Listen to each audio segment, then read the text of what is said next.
third is Suarez. Goodell comes running in. He's under it, makes the catch. Here's the throw to the plate. It's in the air. He is out! Cameron Rick hangs on! Oh, man, what a play!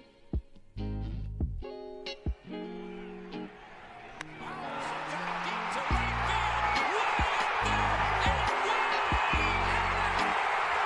second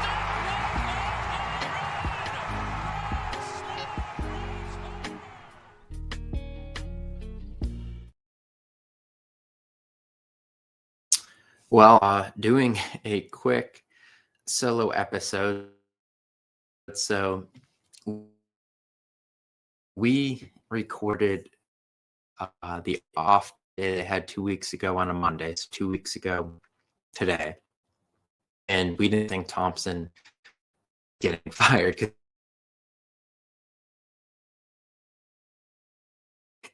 As it turns out, Don Mattingly takes over, and Phillies are 10 since Carter has also gone into the 7th inning, I believe 4 times. It's out. Zach Wheeler has been good, not old Zach Wheeler just yet, but good enough. Aaron Nola, a little better. Jesus Luzardo, one great start, one not so great start. Andrew Painter, a lot to not like, to be honest.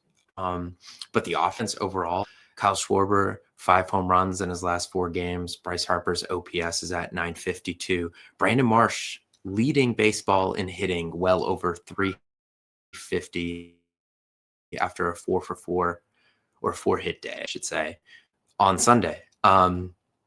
Trey Turner, you'd like to see a little more, just 240s, not a lot of powerful contact, ground ball power. You're accustomed to seeing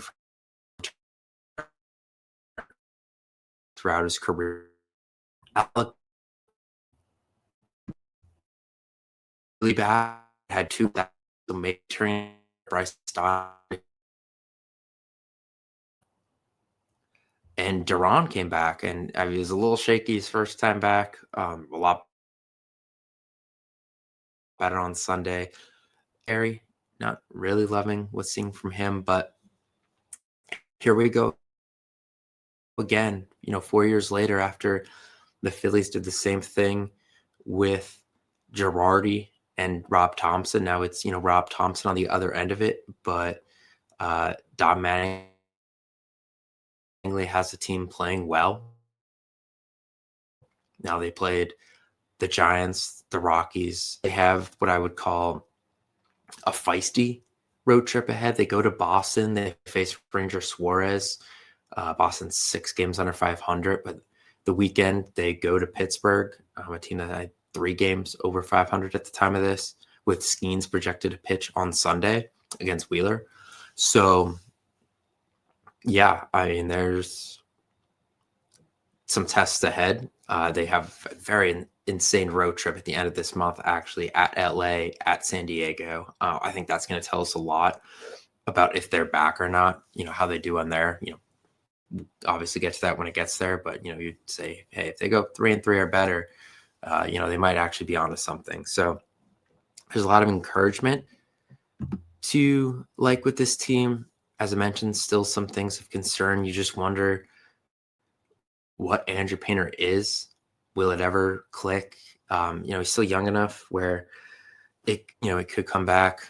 We see Spencer Strider still taking it slow after his Tommy John surgery, not back to the dominant guy he was before that. So it happens to a lot of guys. Trey Turner is a bit concerning. There's just not a lot of power in that bat. A lot of swing and miss. Seems like every time you look up, he's 0-2, 1-2. He's doing well against the fastball, and I think the big thing with him is I think maybe be a little more aggressive early in at bats and hunt the fastball, and don't let yourself get into those 2-strike counts where they're throwing breaking pitches to you and he's just missing them in the other's batter box. It kind of looks like Castellanos at times. I think that would help a lot if he stopped doing that. But you just kind of wonder what they're gonna do with this offense as the season goes on. Like Adolis Garcia has been really good defensively, and then I'd say, average offensively, which is okay. But when there's not a lot of other righty pop in this lineup, you kind of need a little more from him. Like, JT's not going for 25 home runs again. I don't think Bohm will even get to 20 if Bohm finishes the year on this team. And Trey Turner, I think, that 2023 year where he had 26, 27, I don't think we're getting that again. He had 14, 15 last year. I think you're looking at something similar to that. So number one concern with the offense would be righty power. I just don't know where it's going to come from. I do think they'll have to make a trade eventually, and it likely will need to be third base because Aiden Miller is not going to be in the equation this year at this point where, we're approaching Memorial Day and he hasn't started swinging a bat.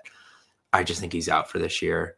For the major league team, I should say. I think eventually, he'll get into some minor league games, but the idea of him supplanting Bohm this year's out of the equation. And I think you need to start, getting ahead of myself here, you need to start thinking about contingency plans for next year because Mundo Sosa is also a free agent. So maybe you trade for a third baseman that has more than this year of control on him. I don't know who that is. Something we'll get into in July if this team does get over 500, which they still need to do. They still need to get into contention before we talk about that. But yeah, the third base thing long-term now is a little interesting, short-term and long-term. I don't know. That's an interesting one. Bryson Stott has kind of solidified second base enough for the time being. Catcher, Realmuto is what he is. A backup catcher-wise, Stubbs has actually thoroughly outplayed Marchand. They've kept all three of them so far, with Stubbs playing freaking left field and third base in there and pitching when they got destroyed by the A's. So he's done a little bit of everything. That day, though, is going to come soon where they make a decision on one of those, and I do think Stubbs will actually be the one that stays. In all honesty, neither of them are good. They've just totally ignored the catching depth in this organization for a while now. Kind of think back to 2022 when Realmuto was still at the top of his game and Stubbs was better than he is now. And you had Logan O'Hoppe down in the system. And there's some other names I'm forgetting, some guys that were kind of lifelong minor leaguers, but still someone you maybe could rely on if JT missed 2 weeks. They don't have that anymore, and it's not pretty. There's a kid down in Clearwater who, seems interesting, but, he's in Clearwater. So, yeah, the catching thing overall, the depth's atrocious. I do think that if this team does buy come July, backup catcher should be a position they buy. It sounds crazy, but I think it should be. Someone to split more time with JT because I don't think Marchand or Stubbs are the answer. And if something was to happen to JT post deadline, I think you're in serious trouble offensively there. You'd probably be okay defensively with the two of them, but with what I just mentioned about the lack of righty power in the lineup and pretty much the lack of power outside of Schwarber and Harper overall on this team, Marsh is hitting 350, but he's not a guy that's going to hit more than 20 home runs in a year. Stott, same thing, not more than 15. So, yeah, I think you do run the risk of making a bad situation worse offensively if you don't properly address the backup catcher position at some point. Now you're not going to get, it's not going to be the Dodgers where you have Will Smith and Dalton rushing. That's just not going to happen. I wish it would, but it's not. But, that's something I'm keeping an eye on as well. Guys getting into setup roles too. Orion Kirkering has been the best non-Duran, maybe the best overall reliever on the team this year, which is good to see. I know, Alex and I talked about, we were worried about if it was maybe going to turn into what happened to Brad Lidge down in Houston with him, where it was just unrepairable in the same atmosphere, needed a change of scenery, but it seems to have not phased him. But everyone else, I feel like I'm kind of playing with fire. Bones had good spurts.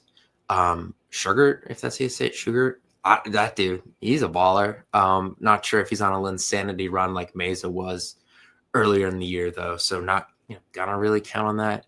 Um, Keller does not throw enough strikes. Just seems like someone's always going to get the backbreaker off of him. It's starting to feel a little Strami, where you just know something bad is eventually going to happen. Alvarado up and down like usual. Out of the zone. All of a sudden, it's he strikes out two guys back to back on 3 pitches apiece. Is what it is. I don't know. Banks' total regression is here.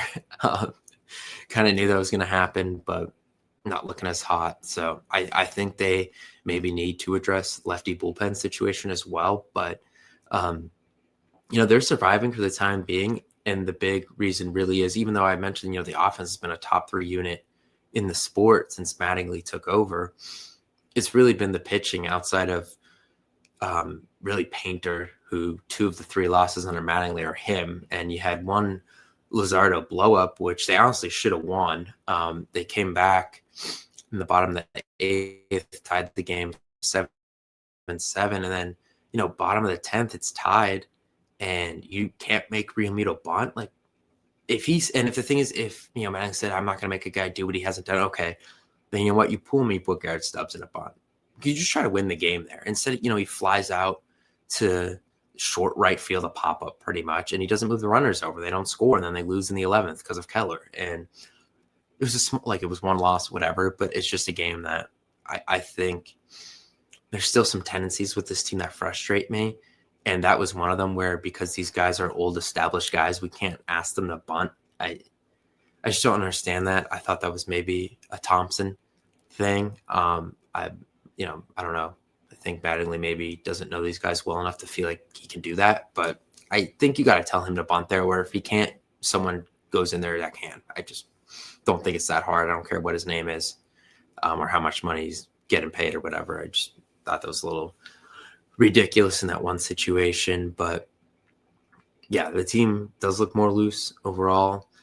I do think that Thompson was lackadaisical at times, and the team took that on.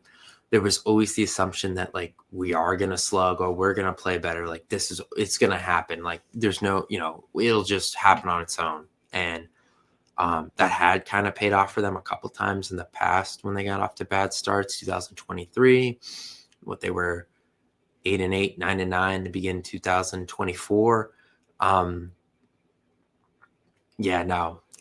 This was too big of a hole too soon, and it had to be done. There was definitely a lack of urgency, and it seems like his firing or him, I don't know if he was the influence on this or just him being fired has lit these guys up, but you can tell there's an urgency there now, especially on the pitching side. And, I think Bryce Harper and Kyle Schwarber have also taken a little personal. They played a role in it. They have both played a lot better offensively under Mattingly. Brandon Marsh has been pretty steady the whole year, but I feel like those two have really taken off under him. Stott's taken off under him. Turner's been about the same guy the whole year.